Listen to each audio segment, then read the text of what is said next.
the United States of America. I don't see any other team, out there that can beat this team. I don't think you'll have a collection of this talent ever again. They want us, and we just don't know if we can play with them. I agree with anything Charles says from a distance. Yes, they are a confident bunch, and with good reason. Their spectacular play and average margin of victory of 52 points has captured the imagination of the American sporting public, leaving some to wonder how this dream team compares to some of the greatest teams in sports history, like the 27 New York Yankees, or the Boston Celtics of the 50s and 60s, the Montreal Canadiens, winners of 23 Stanley Cups, and of course, Vince Lombardi's Green Bay Packers. I'd never admit there was a better team than the Green Bay Packers under the Lombardi era, because that was a great era. But you're looking at a totally different situation here. I don't know whether you can ever say that one team is the greatest of any kind of dream team. So with all the talk about this being the best basketball team ever, we've put together our own dream team from 1960. Who do you like? Pettit or the Mailman? Or how about Elgin Baylor against Larry Bird? Wilt Chamberlain against Patrick Ewing, or Bob Cousy against Magic, or the Big O taking on Michael Jordan.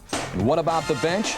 Jerry West and Bill Russell as mere backups? Well, the entire 1960 squad are Hall of Famers.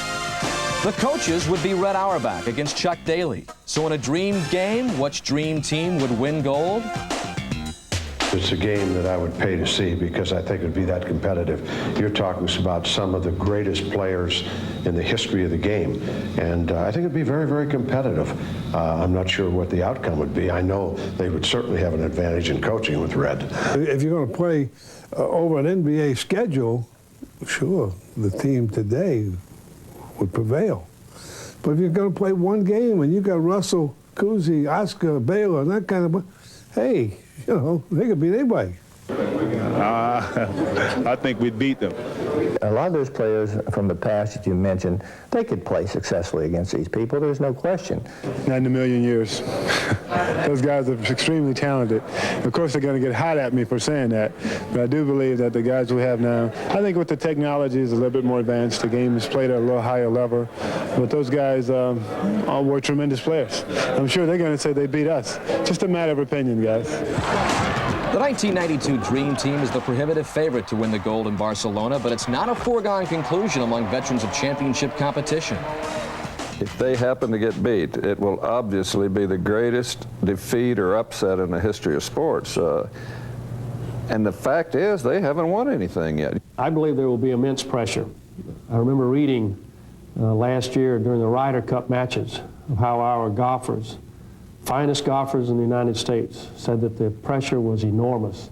That playing for a purse was one thing. Playing for their country was yet another. The team that is going to win still has to be afraid of losing. And if you are not afraid of losing, if you don't feel the urgency of the possibility of losing, you may not win. If they are attuned to what their mission or goal is, I don't believe anyone can beat them. It's almost a carnival act. It is people sort of demonstrating individual skills and drawing oohs and ahs and eventually yawns. But for a moment like this, it's a celebration, and in that way, it's terrific. And it is